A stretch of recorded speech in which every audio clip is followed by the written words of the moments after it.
চোখ বন্ধ করে 11 বার ইয়া জাল জালালি ওয়াল ইকরাম পাঠ করলে কি হয়, কি লাভ হয়। আসসালামু আলাইকুম ওয়া রাহমাতুল্লাহ। সম্মানিত দর্শক, আশা করছি আল্লাহ তাআলার অশেষ রহমতে ভালো আছেন এবং সুস্থ আছেন।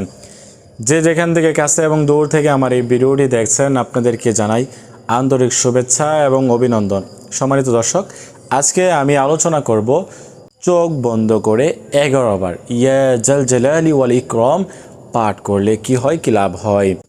ইয়া জাল জালালি ওয়াল ইকরাম, এই আয়াতটি চোখ বন্ধ করে আপনি যদি 11 বার পাঠ করতে পারেন, কি হয়, কি লাভ হয়, এই সম্পর্কে আমি আজকে আলোচনা করব। আপনাদেরকে এই গুরুত্বপূর্ণ দোয়াটি আমল করলে কি হয়, কি লাভ হয়, এই সম্পর্কে আমি আপনাদেরকে বলে দেব। তো ধৈর্য সহকারে এই ভিডিওটি সম্পূর্ণ দেখার চেষ্টা করবেন।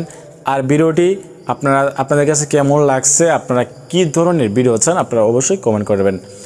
তো যারা আপনারা এই চ্যানেলে নতুন আসছেন, অবশ্যই চ্যানেলটি সাবস্ক্রাইব করে রাখেন। এই চ্যানেলে আরও নতুন নতুন দোয়ার ভিডিও দেওয়া হবে ইনশাআল্লাহ। সম্মানিত দর্শক, তো আজকে আমি যে বিষয়টি নিয়ে আলোচনা করব সেটি হচ্ছে ইয়া জাল জালালি ওয়াল ইকরাম। এই আয়াতটি আপনাদেরকে প্রথমে সহিহ শুদ্ধ করে নিতে হবে এবং এই আয়াতটি দ্বারাই কিন্তু আপনাদেরকে আমলটি করতে হবে। তো সেই জন্য আমরা প্রথমেই এই আয়াতটি শিখে নেব। আয়াতটি আমরা আসেন শিখে নেই। ইয়া জাল জালালি ওয়াল ইকরাম, ইয়া জাল জালালি ওয়াল ইকরাম, ইয়া জাল জালালি ওয়াল ইকরাম। জাল জালালি বললে হবে না, জাল জালালি, জিমের উচ্চারণ আর কি, হরফ জিম হরফ আর কি।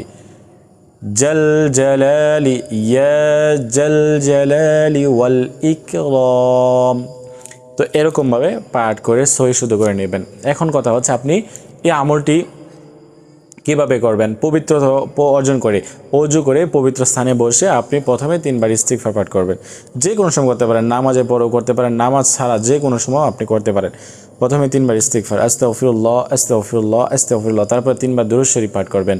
আল্লাহুম্মা সাল্লি আলা মুহাম্মাদ ওয়া আলা আলি মুহাম্মাদ কামা সাল্লাইতা আলা ইব্রাহিম ওয়া আলা আলি ইব্রাহিম ইন্নাকা হামিদুম মাজিদ।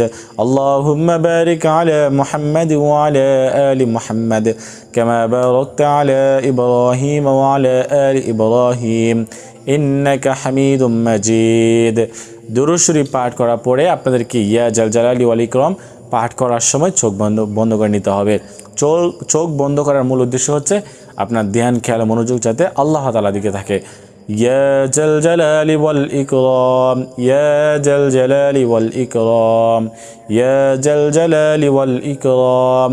আল্লাহ তাআলার গুণবাচক নাম থেকে এই নামটি ইয়া জাল জালালি ওয়াল ইকরাম যদি আপনারা এভাবে আমল করতে পারেন, তাহলে কি হবে, আল্লাহ তাআলা আপনার দোয়া কবুল করবে। আপনার মনের আশা পূরণ হচ্ছে না, আপনি যদি এই আমলটি করেন, আল্লাহ তাআলা আপনার মনের আশা পূরণ করবে, আপনার দোয়া কবুল করবে, আপনার অভাব অনটন দূর করে দিবে। আপনি যে কোনো সমস্যায়, বিপদ আপদে, আপনি যে কোনো সমস্যা আপনি আমলটি করতে পারেন।